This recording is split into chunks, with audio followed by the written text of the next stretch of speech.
Hello, I'm Granville, Emerson, and welcome to Lidline Sports with my co-host, Seattle sports enthusiast, Renault Bean. We call him Pepe. What's up, Pep? Hey, what's going on? Another day in the life. It's hot up here, man. Yes, blazing.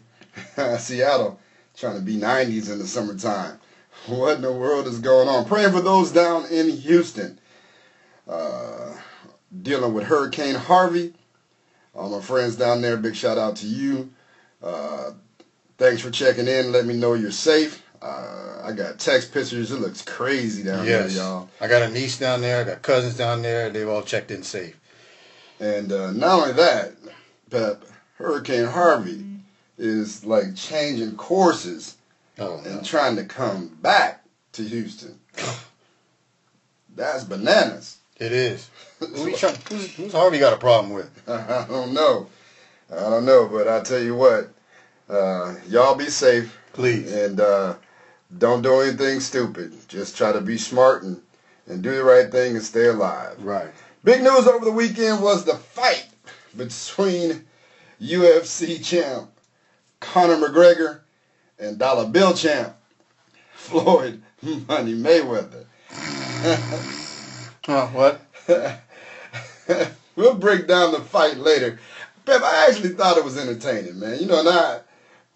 I'll talk about that later, but it was good entertainment. All right. We'll recap the Big Three Championship held the same day as the fight, also in Las Vegas. I heard they paid Ice Cube $10 million to move it from the T-Mobile Arena over to the MGM, so they could better manage the crowds.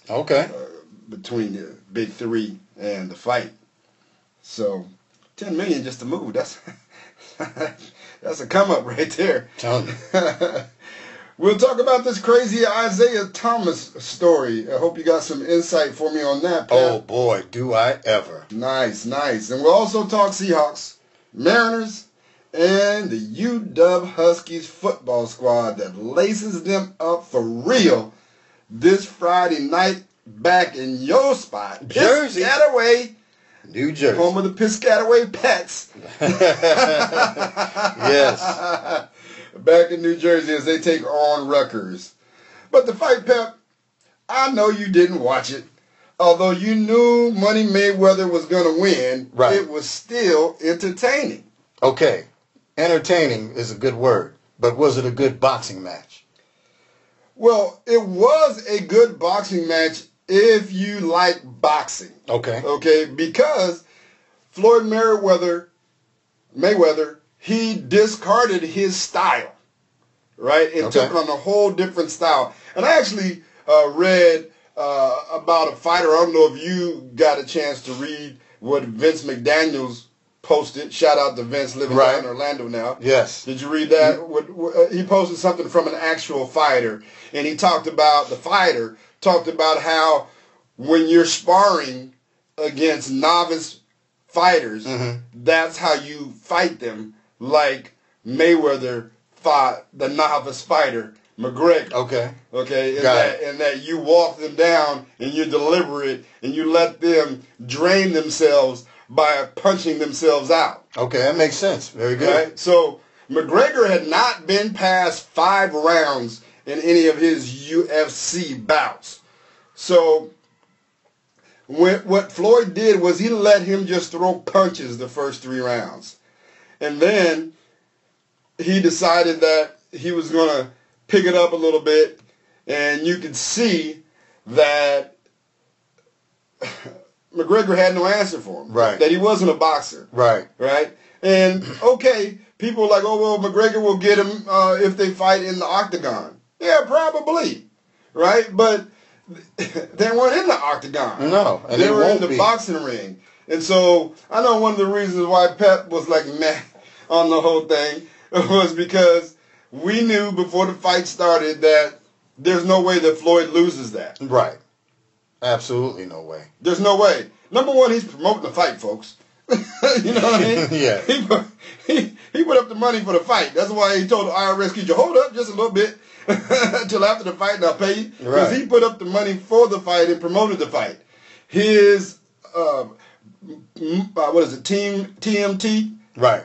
The money team? Yes, yeah. the money team. So, yeah, so they promoted the fight, so you know he wasn't going to lose it. So you know he picked a dude where he knew he could win. It wasn't like he was trying to fight Canelo or Triple G Right. or somebody like that, right? Yeah, absolutely. Yeah, so he had to fight. If you're going to go and pick your last fight, right? Right. Now, you can say whatever you want about Floyd Mayweather, and I don't think he's that good of a dude, like, from his history of being abusive towards women. Correct. That's not cool. No, it is not. That's not cool at any level with anybody. That's not cool. I don't think it's cool the way he like flaunts his money around and all of that kind of stuff. I don't think that's cool. But the dude is genius. I got to give him that. I mean, you know, for him to understand at a particular point in his career that he was going to decide that he was going to promote his own fights and set the price for his own fights, I thought that was genius. And it showed itself at the end of his career where he could say, okay, now let me do something creative. Let me go out. I know I need a big payday. How can I get a big payday, Pep? There's this dude over here making noise as a UFC fighter. Right? Right. The best pound-per-pound fighter in the world. They were trying to promote him as that. Right?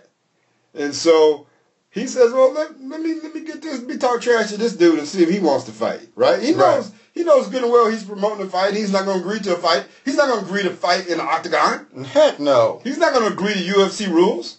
No way. Right? Why would he do that? So McGregor, you know, if you want to fight me, come on over here and fight me on my terms. And what McGregor, he's making hundreds of thousands of dollars fighting, and here comes Floyd offering him 100 million reasons, as you like to say, Pep. Right. Right, $100 million to fight. That's more than he made in his whole UFC career. That's right. Right, to fight. So y'all knew he wasn't going to lose. And then, Pep, here's the funny part after the fight. I predicted. I posted on Facebook so everybody would know. I predicted that Floyd would knock him out in the 9th round. You know what I didn't know? That Floyd had tried to put money on himself in Vegas that he would knock him out in the 9th round. Oh. And his 9th round was his best round. Right. I did see that. Yeah. McGregor just didn't fall. But he had no punching power. No.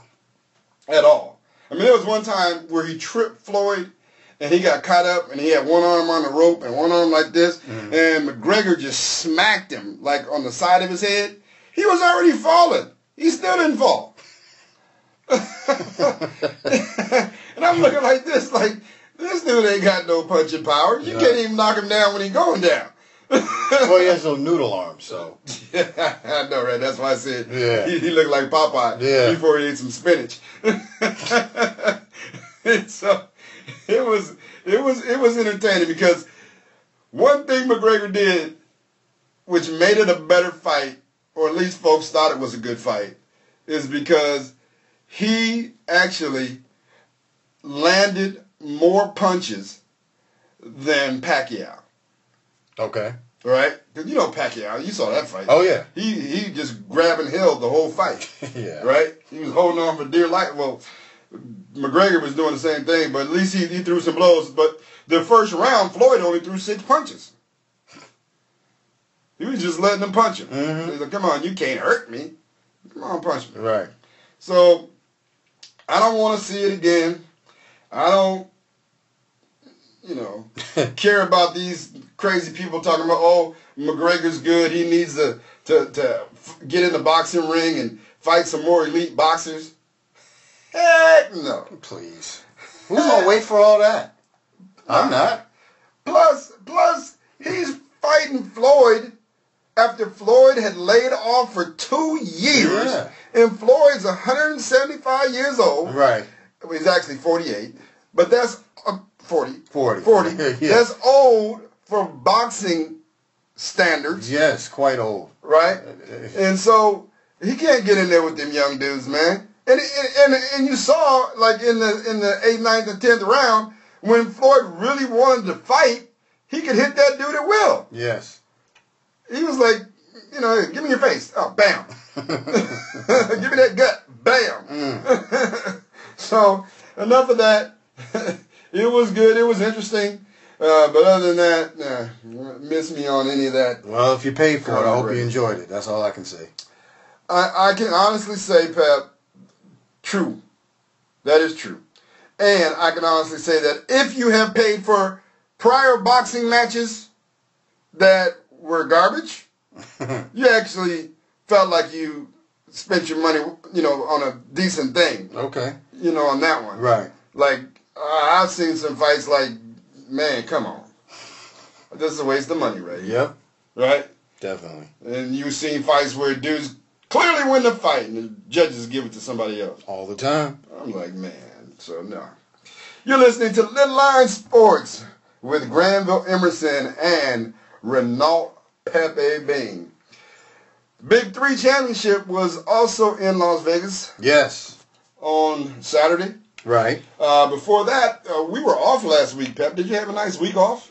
I did. It felt like it was a month. You was ready to get back at it? Man. Big time. You had a bunch of stuff you want to talk about? I do, yeah. For sure. You're like, where's my microphone, man? Come on now. I'm not ready for vacation. I want to talk. Yes. They had the playoffs here in Seattle. They said it was a sellout crowd. I had the opportunity through Inter Avenue Radio and sports director Rick Dupree to go and do some live updates from the 3-on-3 at Key Arena. I was in a very different capacity. I was actually being you with Rick. Yes. The sidekick. I'm trying to get a word in. I know how you feel, Pep. Who said that? So they had a sellout crowd there. That was entertaining. And I really think, Pep, that Ice Cube has discovered gold in the 3-on-3 league. Yeah, it looks like he has. It looks like whatever he touched, as far as that goes, has like been profitable and everybody's into it. So it looks like another season will happen. And, they're even talking about getting Kobe in. Yeah, I doubt that happens. Well, if anybody you can might do get it. him into coach or something. He might be like Iverson. But if anybody can, Ice Cube can. That is true. That's my point. In Seattle, it was the semifinals. I didn't even recognize or realize what it actually was till I got there. Oh, okay. Right? I didn't know that Seattle was the only playoff spot location. Right. So we got to give mad props to Ice Cube for selecting Seattle. Yeah. He recognizes basketball is big up here. Yeah. And I heard him talk about it, Pep. Yeah. He said that he understood the pain that Seattle fans feel. For the Sonics. Yeah. Because of him and the Raiders. Yes. Yeah. Well, the Raiders and the Rams left on the same day. Correct. I think it was Christmas Eve, 1994. 4? Okay. They left on the same day. And it's just now, 23 years later, that professional football has come back to Los Angeles. Right. And so he felt that pain, and he was like, well, if we're going to take it somewhere, we need to take it to Seattle because they got robbed. That was his exact words. And so... Well, I appreciate that. Yeah, so a lot of love to him. And you know what else was really cool about it? Rick and I, we had the opportunity to be a part of the press, go to the pressers after the games and interview some of the players. Rick interviewed Richard and I interviewed Gary Payton, and hopefully we can get that on the show at some point. I thought they were both very good interviews. But everybody was just so nice. You know what I mean? Right. And accommodating. You know what I mean? The Yes. players, the coaches, the people, even the announcers. I took a picture with Gus Johnson. Yeah, I saw that. One of the top play-by-play announcers in the country. Yeah. You'll see him on Fox Sports Football. Yeah, I think CBS did him dirty. They made a mistake letting him go. They did, but It happens. Still he rises. Yeah. Right. And he was a good dude too. Jim Jackson, good dude. So everybody, it was just like a really family affair kind of situation. And the games are interesting because they're all close. And they're funny. Yeah. You know what I mean? Right. So it's not like the NBA is like really, really serious. Yes. But it's like a real 3-on-3 pickup game. You know how you play 3-on-3 pickup? Do I ever? And it's this laughter burst out when you see a dude trying to do something. You're like, come on, man. Yeah. You see that. Like, you see that in the thing because these dudes are old. Right. Right? Yeah. And it's like they'll make a move like they used to, and it all looks good for 98% of it. But that last 2%, they just can't get done. And so Rashard Lewis's team, coached by Gary Payton, three-headed monster, defeated this team called Power with Deshaun Stevenson, Jerome Williams. Mm-hmm. Oh, yeah. Jerome Williams.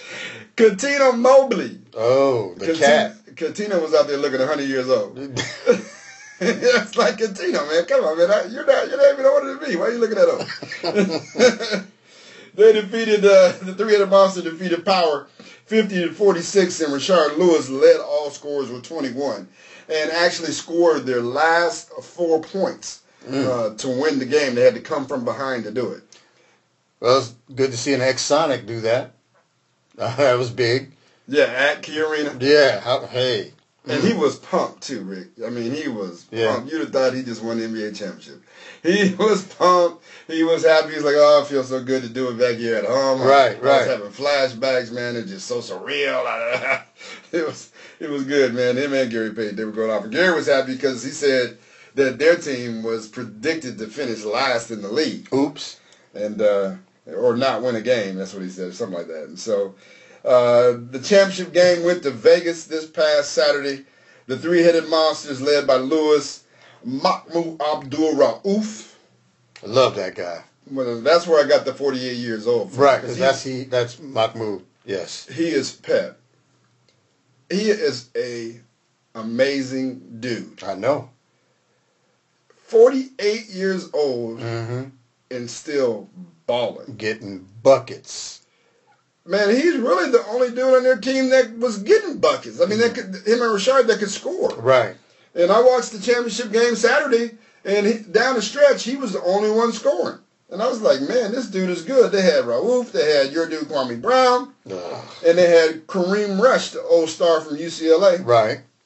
And they took on the undefeated Trilogy squad. They hadn't lost the game all season. Were you able to watch the championship game? No, but, I know that Trilogy was 10-0. But, at the beginning of the game, I know that they struggled. They were down at one time 16-5. Mahmoud was off the hook in the first half. So, but they got it together and actually took the lead at halftime. Trilogy did. So. Yeah, the Trilogy squad led by Al Harrington, Kenyon Martin, Rashard McCants, James White, and Dion Glover won the game and beat the three-headed monster. Yep, McCants, we clowned him actually earlier this year. McCants, well, he ends up being the MVP. Yeah. Yeah, he was the number one player selected in the Big Three draft and the championship game MVP. I guess we didn't know what we was laughing about. No, we didn't. But I listened to Kenyon Martin, and Kenyon Martin said he was a part of the draft process, and he had picked who he wanted as the first pick, and Rashard McCants was the dude that he wanted because he said specifically he was the best dude available to play 3-on-3 basketball. Okay. But when I watched the game, I also heard Kenyon Martin talk about this dude James White, who I never heard before. Okay. Who was supposed to be, or at least Kenyon Martin said, the best all-around player in the Big Three league. James White. And he was balling in Seattle. He was balling in the championship game. And so whoever that dude James White is, he's got a Big Three future. I've heard of him, but I just can't recall where he played or who he, where he went to college or played with in the NBA. I can't remember.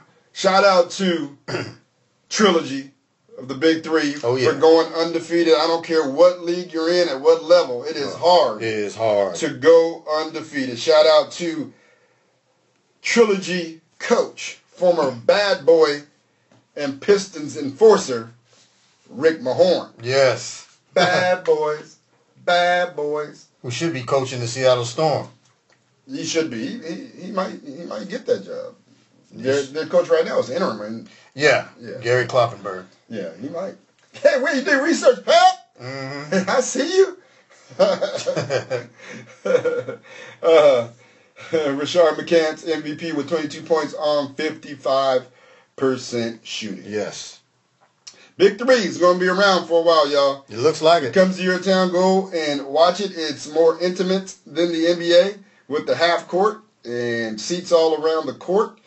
And like I said, the players are grateful and all games are close. And that really adds to the intrigue and the excitement of it.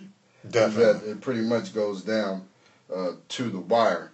Somebody's phone is blowing up in here. I think it might be Pep's. No. Nice try. Mine is on silent. I learned. Share your comments on Lidline Sports if you have comments about the fight that took place over the weekend with Conor McGregor and Floyd Money Mayweather.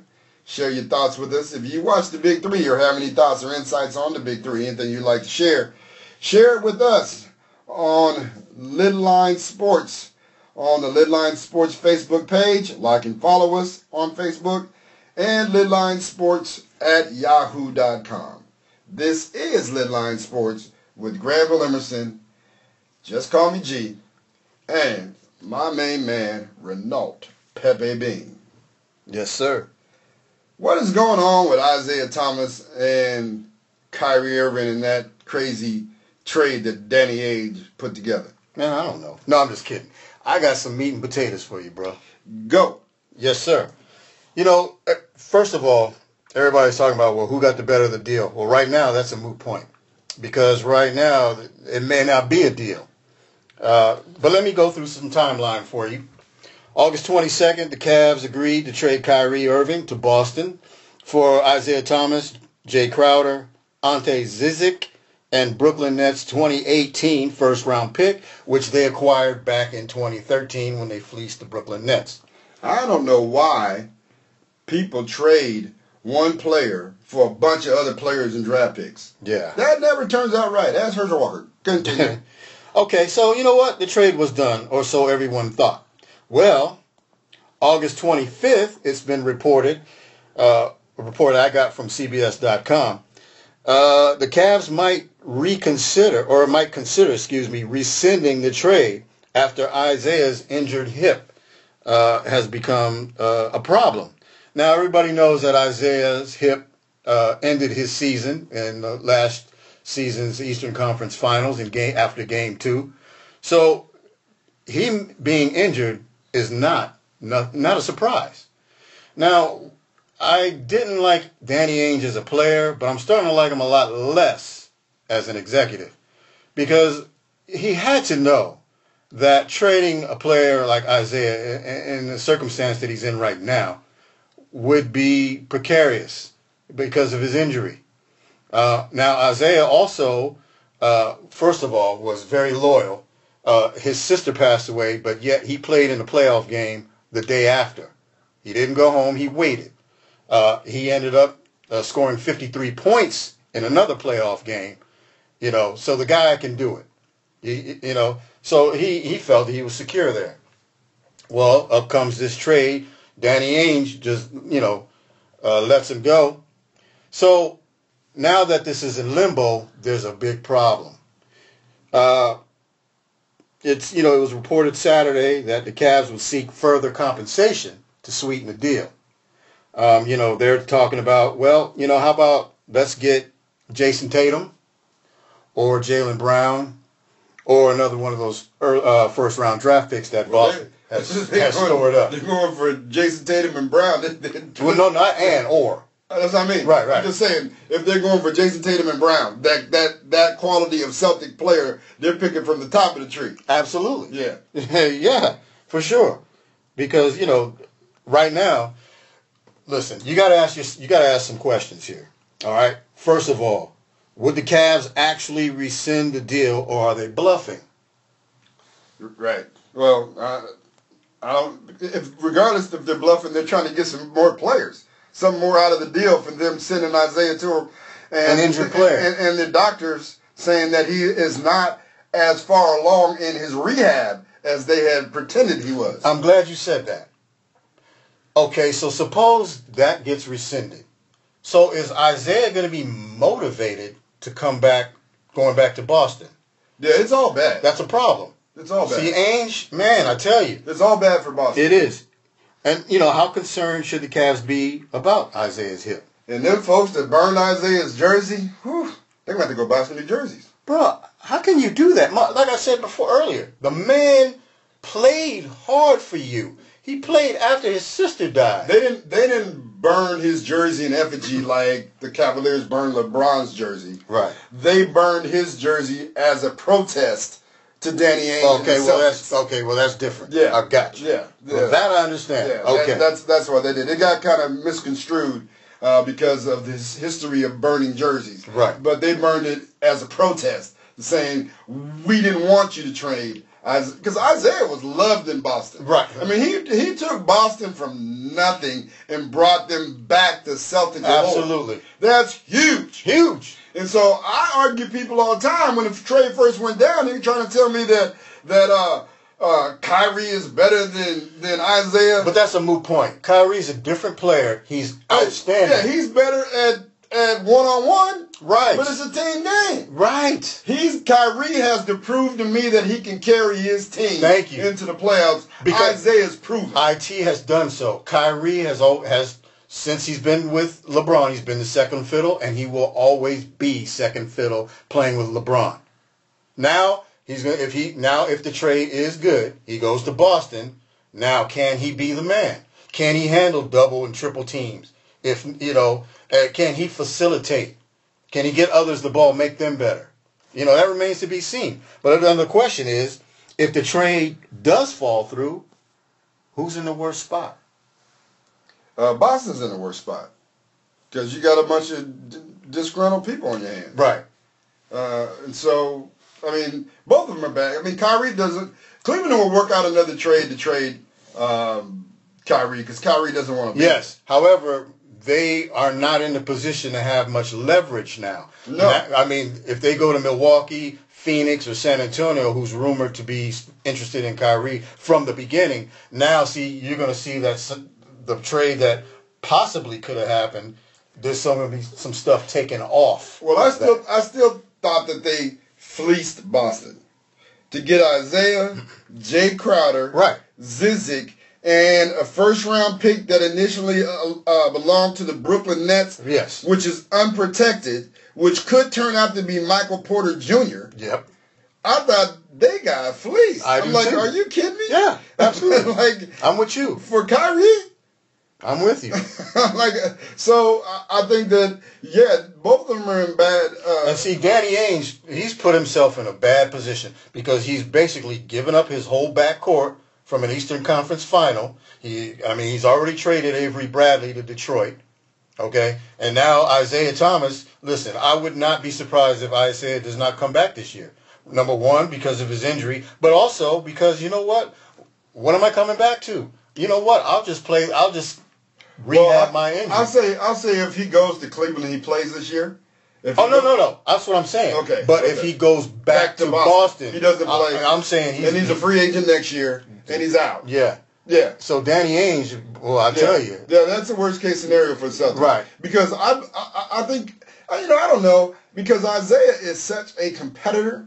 You know what I mean? He's a killer. He's such a competitor. He might still go back and play in Boston. But I would imagine that his agent would tell him not to. Like, don't go back. I would tell him not to. Yeah. And he'll be a free agent and go sign somewhere next year. But the deal is, the whole thing with that is punk Danny Ainge. He's the same punk Danny Ainge that he was when he played for the Celtics. After all that Isaiah did for that franchise, traded him because he did not want to pay him the $200 max contract that he deserves. Right. By becoming a free agent next year. Mm-hmm. That was was the bottom line. That's what it was all about. He didn't want to pay him the money. I'm like, come on, man. Like that's a shame to me. And so my whole thing with that, Pep, is when dudes leave and go to another team, whatever. Right. Ain't no loyalty. No. The league ain't loyal. The teams ain't loyal to you. So you go get yours, and that's the way it is. That's why I was mad at Durant for only signing for $52 million when he's the second best player in the league. Right. No, go get your money. Right? Go get your money. It's not guaranteed that y'all going to win a championship next year. Go get your money. Yeah. Right? Absolutely. You made the sacrifice that needed to be made by leaving Oklahoma and going to Golden State. You don't need to make no more sacrifices. Not one. So we'll see how that all plays out. Something's got to give. The longer it goes, it's really devaluing Isaiah's value on the market because now he gets labeled as an injured player, and wherever he goes, if he does sit out next year and doesn't prove that he is the same IT that led him to the Eastern Conference Finals, then his bargaining power in the free agent market will be less. Right. So he may need to come back and play for Boston for that. But if the trade does go through, and he does wind up in Cleveland and plays, Boston is going to be team number 3 on his hit list. Oh, absolutely. And I'm not even sure that Boston, we'll have to find out what kind of chemistry they have with Kyrie, who just pounds the basketball. Right. There's really no movement. Yeah, you don't build chemistry in training camp and then preseason, and then all of a sudden you're in the regular season. It's go time. It's a little bit more than that. I didn't understand the trade, Pep. I didn't understand. Brad Stevens' offense is fluid. He runs some of the best sets that I've seen anywhere. Mm-hmm. And now you get Kyrie that pounds the ball. Yeah. I didn't understand that. So it remains to be seen if he'll be able to mesh with Gordon Hayward, what their lineup's going to look like.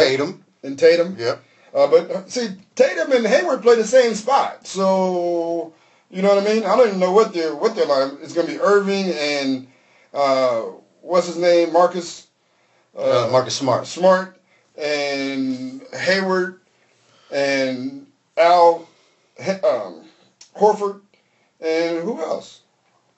And Brown. I mean, they got. Yeah. I don't know what their lineups are going to be. I know I would love to see Isaiah and Derrick Rose both starting in the backcourt with LeBron, Love, and Tristan Thompson. Yeah. Yeah, that could be something. And Jay Crowder, 6 man? Right. That's fire. Yeah. That's fire. And like I said, people are discounting Jay Crowder in the trade, but Jay Crowder is an all-around dude. He can guard 2 through 5. Yes. Right? And that's what Cleveland wanted. He can guard Klay Thompson. Yes. He can guard Draymond Green. That's what they needed. And that's what they were looking for when they picked him up. Right. He's better than Iman Shumpert. By far. By far, right? Iman Shumpert, please. Yeah, but that's who they had guarding. Oh, well, I know. Right? They had no other choice, but... Yeah, so... Because Korver ain't guarding nobody. As Beyonce said on the DirecTV commercial, upgrade, upgrade. He's an upgrade. Word. Yes, sir. Oh, man. Back to the fight for a second. Now, that was funny. It was funny in the post-Conor McGregor, Floyd Mayweather fight. I don't know why I keep wanting to call it Mayweather. Mm-hmm. Fight. Conor McGregor said in the interview, I tend to wobble late in the fight. Right. And they shouldn't have stopped the fight. I was just doing the wobble. Wobble, baby. Let me wobble, baby. I'm like, dude, you're talking crazy. You're listening to Lidline Sports with Granville, Emerson, and my partner, Renault, Pepe Bean. Up next, the Seattle Seahawks are 3-0 in the preseason, Pep. Yep. What they looking like? Did you watch the game Friday? I did. Thank you. I know you didn't. What happened? You know what? They start off this time. They let Kansas City drive the field first time, but they held them to a field goal. And Seattle, they did their thing. But I don't want to talk about the first squad. I mean, they're good. They'll be fine. But the backup situation, I think they need to reverse them quarterbacks because Boykin was awful, and he hasn't been looking too good lately. And Austin Davis has come on. He puts the ball where it needs to be put. He's looking a lot better. I'm not saying he's the answer at backup, but I can tell you that Trayvon Boykin is not. If Russell Wilson gets hurt, will we still be able to win with Austin Davis? I don't know if you can win with either one of them. But I believe at this point you probably have a better chance with Davis because I think Boykin would be a turnover machine. I think he would turn the ball over, and you cannot turn the ball over in the NFL. Yeah. It's interesting. There's a guy named Colin Kaepernick still sitting out there, so yep. We'll see what happens with that. I know, to me, I've said this before, it would be a travesty if we let Colin Kaepernick sit out there and we stay with either Davis or Boykins, and God forbid Russell Wilson got hurt and we're stuck. And of course, there's always a chance that you'll pick up another QB from another squad who gets cut because, you can't be married to Boykin or Davis at this point. But, I'm just saying, I mean, I'm not confident in their backup situation at this time. Yeah, but you cannot tell me that with the squad that the Seattle Seahawks have, that Colin Kaepernick could not take Seattle to the Super Bowl. Of course he could. You can't tell me that he couldn't. There's no way. So I hope that John Schneider, Pete Carroll see the light and don't waste the season. Of course, I don't want Russell Wilson to get hurt. No. I heard he's been looking good. Yeah, he looked pretty good. Yep. Is he accurate? Yes. Yes, very accurate. Very accurate. And the receivers are catching it. They're not dropping, so. Oh, here's a question for you. Curse? No. Oh. Has he found Jimmy Graham yet? Yes, he has. He found Jimmy Graham in the last game a few times. A few times? Yes. Okay. So. He's not throwing the ball 10 miles over his head anymore? No. Actually, at one time, he actually threw it. He should have thrown it a little bit higher, but Graham got it anyway. Okay. What's this rage about this kid, Chris Carson? Running back, third round. Well, the guy is shredding the linebackers, so he's getting upwards of 5, 6, 7 yards, which is good, outstanding actually. Anything 4 and above is what you need because you run the ball 3 times and you're gaining 4 yards, you're getting first down. So that's what they're looking for. I've been telling people, Rawls and Pro Size, as good as they are, better be on red alert. They better start getting ready to play. They better, even if they got to lie, they better tell Pete Carroll, listen, I'm ready. Because I don't care how talented you are, you could be good as I don't know what, but you're doing me no good if you're sitting on the sidelines not in pads. Does Chris Carson start? No, well, Lacey starts, but Carson is definitely making his voice heard to be on this team and play, not just sit. He can play. Lacey looks like he's ready to start. Lacey looks okay. So he looks okay, and Carson looks good, but you'd rather start Lacey? Yeah, for right now, because you know what? First game at Green Bay, I'm going to start Lacey. Why? Well, for one thing, he should be motivated, and plus he's experienced. Carson, these young guys, you don't know what to expect on the first game, especially in Lambeau. You can't afford mistakes. Who else is surprising in the preseason? Who's this kid McKissick? DJ McKissick, I think, or is it JD? One of the two. You've been watching the games. I haven't watched the games. McKissick, he's pretty good. He's just a little, It's hard to say. I want to say he's kind of a little wild. Yeah, I mean, because in practice he's been tearing it up, but in the games he's too hyper. Okay, I heard he muffed some punts or something. Yeah, well, and he's making too many moves. You know, like you shake here, you shake there, and then you just go. But he shake, and then they catch him. Okay. And supposedly he's got some speed, but I can't tell because he's too busy shaking. Well, they say he's been looking real good in practice, so I don't know. But that's different. And they say he's going to make the team, so he must be doing something. Yeah, and I like Case Williams a lot. I mean, he's making some tough catches. It's going to come down probably between Case Williams and Tanner McAvoy. Who makes the team? McAvoy was on the team last year. And McAvoy played well. It depends on who's better in special teams. I mean, Case Williams he did special teams, and he looked good. So did McAvoy. Well, who do you think is going to make the team? Have you watched every preseason game? I have. You been to every practice? No. Okay. We'll let you off the hook then. What about the O-line? George Fant is out. He's out. Tore his ACL. Yeah, that's a shame. It's a real shame. He was really coming along and looking really They've good. looked a lot better. They were a lot better than this point last year, by far. Okay, I'm not going to tell you. I told you so. Right. But they are. Even with the newer personnel that they implanted in there, they're much better. Well, like I said, you got the newer dudes with NFL experience, okay, and you have the dudes from last year with last year's experience. Right. So you're going to be better than you were last year. Definitely. Right? So now, I think our middle three are good, right? Yes. You got Brett at center. Joko at left guard. Right. And Glowinski at right guard, or Ode Abushi. Yeah, that's what I'm thinking. Right?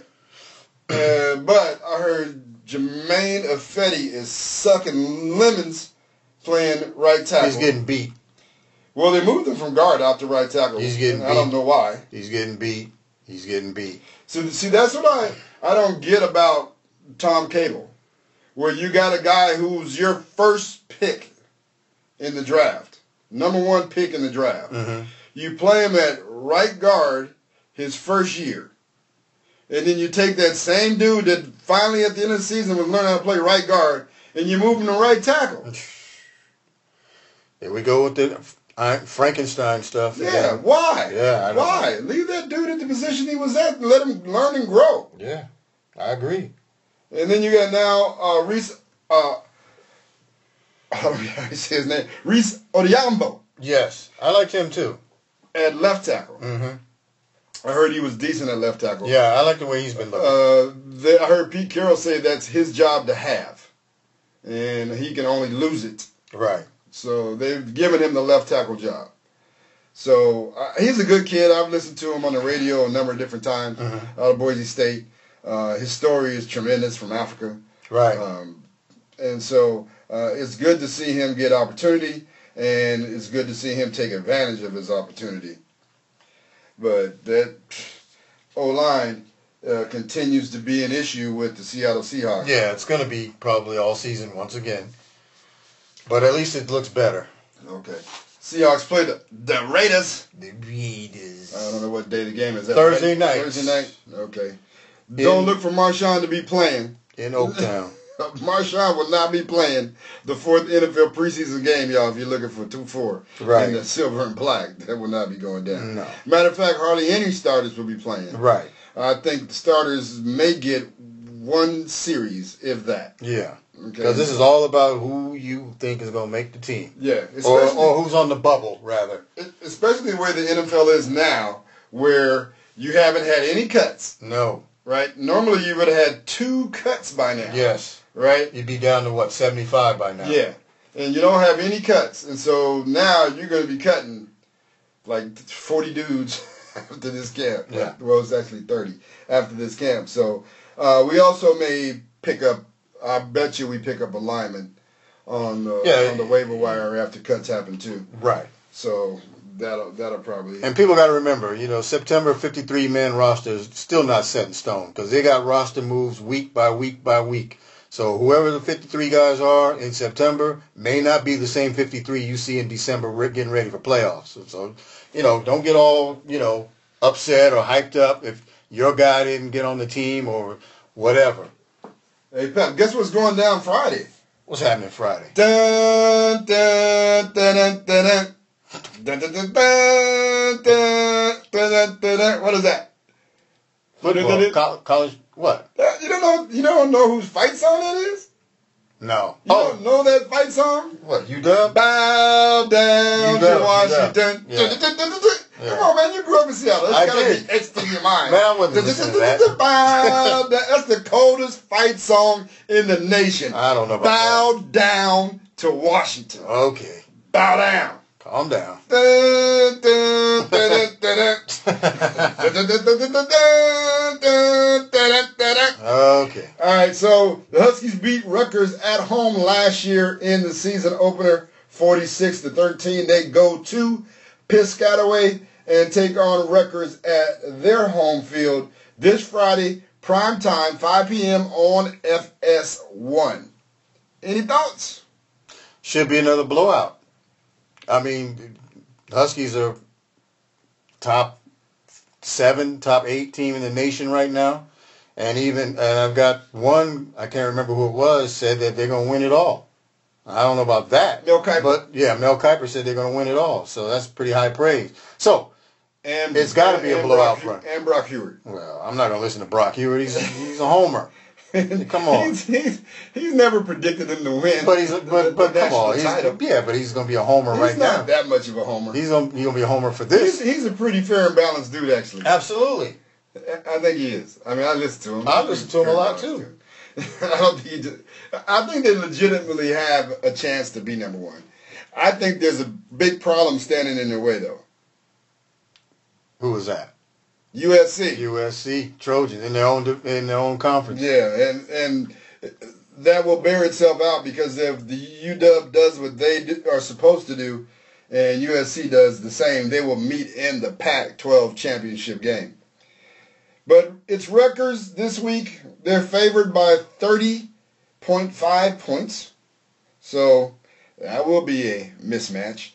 Rutgers has a second-year coach, Chris Ash. They were 2-10 last year. They're still in a rebuilding phase. Definitely. Pep, their quarterback is Kyle Bolin, who was the QB at Louisville before he got his job took by last year's Heisman Trophy winner, right, Lamar Jackson. I can't wait to see him play this weekend, too. Yeah. I got good games this weekend. Well, Florida State and Alabama. Number 3 versus number 1. I will be in front of the television. Strap in. Either that, Buffalo Wild Wings, or somewhere. I'm going to be somewhere, though. That's one place I won't be. I will be somewhere, trust and believe. I like to be amongst fans, though. It's like fun to me. You know, better. Sometimes I like to be at home. Twin Peaks? Sometimes, maybe Twin Peaks. Maybe, yeah, okay. We might do that one. Twin Peaks. Yeah. Rutgers wide receiver Jamarion Grant is one of the top all-purpose threats in the country, ladies and gentlemen. Yes. So we're going to see. It's going to be a good test for the young UW DBs. Their DBs are not the strongest part of the UW defense, which returns 7 starters, but they're pretty strong. Their linebackers are their strongest strength with Azim Victor and Keyshawn Bierria. Yes. But the DBs will be tested by this kid, Bolin. Jamarion Grant. Oh, and Kyle Bolin. And also wide receiver Jawan Harris. So we'll have to keep a look at redshirt freshman Byron Murphy at corner and redshirt sophomore JoJo McIntosh at strong safety. Okay. Keep an eye on them. This is their first time hitting that starting lineup. Mm-hmm. And so let's see what they're going to do. Jake Browning in his 3rd year at QB. He should be on fire. Yeah. After QBing for 3 years, yeah, he should be a Heisman. He should be comfortable. Heisman candidate. Should be a Heisman candidate. Definitely. Yeah, way to call that out. Yes, sir. Yeah, he should be. I saw somebody saying that he was the best quarterback in the country. I don't believe that, but, you know, people just say stuff now. Right. Just to get a headline or two. I've been guilty. UW has speed. They lost your boy, but they still got speed. Chico. Without John Ross, they do still have Chico McClatcher, Dante Pettis. Yes. And this kid Ty Jones, who's also one to watch. So we'll see what's happening with that. Look for them to pound the ball down the throats of the Rutgers Scarlet Knights by handing off to running back Myles Gaskin and then getting gashed by Levon Coleman. Yeah. Levon Coleman. That's a duo right there. that's a duo. Yes. Yeah, and they don't have the Seahawks problem. They returned their entire offensive line except for one person. Mm-hmm. And so look for them to destroy Rutgers and go 1-0. What's going down in the town? I don't know. How's your Seattle Mariners doing? They went 1-3 against your damn Yankees. But the highlight was the five error inning.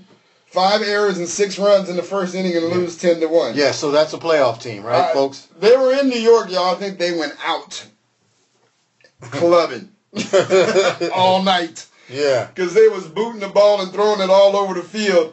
They hadn't had that many errors in a baseball game since the 1977 Cubs. That's right. So, hey, that's one way to be epic. Have an epic game by committing the most errors in crazy 40 years. Yeah. Good job, Scott. Service. Man. They're 1.5 games back and still in the wild card hunt for the second wild card, Pep. Let's go, M's. I'm going to the game Friday night. What's up with you do with Aaron Judge, though? He just fell off. Yeah. He fell off like J-Lo. Come on. That happens. He should have participated in the home run derby, throwing them softballs. Now he can't hit no more. Now he can't hit. But Sanchez been hitting. Yeah, okay. Yeah. I got to say that this. rookie wall, huh? I got to say this for the Miami Marlins, Giancarlo Stanton. He's hit 17 home runs in August. Do you want a list of people that have hit more than him? No, I don't have time. Okay, well. Also going 18. down into town this Saturday. This Saturday is the Emerald City Kickoff Classic. It's the high school football classic at the University of Washington Husky Stadium at 10 a.m. Pullman versus Fife. 1 p.m. Kennedy Catholic versus my Seattle Prep Panthers. 4 o'clock game of the day, if you ask me. O'Day versus Lincoln of Tacoma. And 7 o'clock Eastside Catholic versus Gonzaga Prep. I'll be out there at Husky Stadium. If you see me, say hi, buy me a drink, buy me a hot dog. I'll give it to somebody else because I don't eat beef or pork. But, I appreciate the gesture. On behalf of my main man, Pep, who couldn't wait to get to the show this week, couldn't wait to talk on the microphone, Renault, Pepe Bean, on behalf of that, brother, I am Granville Emerson. Thank you for listening to Lidline Sports. You can listen to Lidline Sports on RainierAvenueRadio.world, as well as listen, follow, and like us on Facebook, on our Facebook page, Lidline Sports, on YouTube, and Twitter, at Lidline Sports. Sports. Join us again next week for more great sports talk radio. Sports! On Lidline Sports. Sports as we see it from just below our lid. Sports! Holla.